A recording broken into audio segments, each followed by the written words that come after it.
দর্শক, এই মুহূর্তে রাজধানী ভিকারুননিসা স্কুল অ্যান্ড কলেজের সামনে আছেন সহকর্মী মিরাজ হোসেন গাজী। সরাসরি যুক্ত হচ্ছি তার সঙ্গে। মিরাজ, চলমান তাপদাহের মধ্যে স্কুল কলেজ নিয়ে শিক্ষার্থী অভিভাবকদের প্রতিক্রিয়া কি এখন?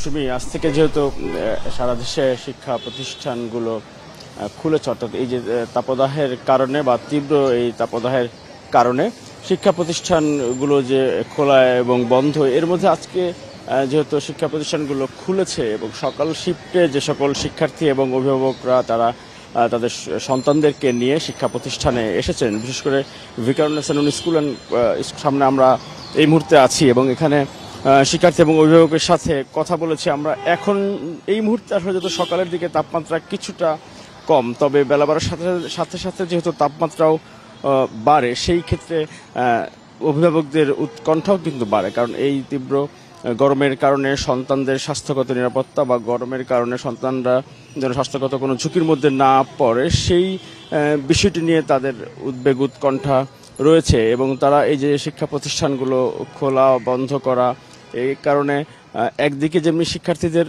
মনোবল নষ্ট হচ্ছে, একই সাথে তারা যেটি বলছে যে এই গরমের কারণে তাপমাত্রা যদি আবারও বৃদ্ধি পায় বা দুপুরের দিকে যদি তাপমাত্রা বেশি থাকে, সেই ক্ষেত্রে শিক্ষার্থীরা নানা রকম ভোগান্তির মধ্যে পড়েন এবং অভিভাবকরাও এই ক্ষেত্রে সন্তানদের নিয়ে উদ্বেগ উৎকণ্ঠায় থাকেন। যে কারণেই তারা যেটি জানিয়েছেন যে এই গরমের সময়ে যাতে শিক্ষা প্রতিষ্ঠানের যেই খোলা বা বন্ধ করার যে সিদ্ধান্তটি, সেই বিষয়ে যেন দীর্ঘমেয়াদী এবং কার্যকর পদক্ষেপ নেওয়া হয় বা সিদ্ধান্ত নেওয়া হয়, সেই বিষয়টি তারা অনুরোধ জানিয়েছেন। কারণ হচ্ছে যে সন্তানদের যে স্বাস্থ্যগত ঝুঁকির বিষয়টি বারবারই তারা বলছেন। এজন্য যারা আসলে সংশ্লিষ্ট রয়েছেন, সরকার নীতি নির্ধারণী পর্যায়ে রয়েছেন বা শিক্ষা সংশ্লিষ্ট যারা রয়েছেন, তারা যেন সমন্বিতভাবে পদক্ষেপ নেন, সেই আহ্বান জানিয়েছেন অভিভাবকরা।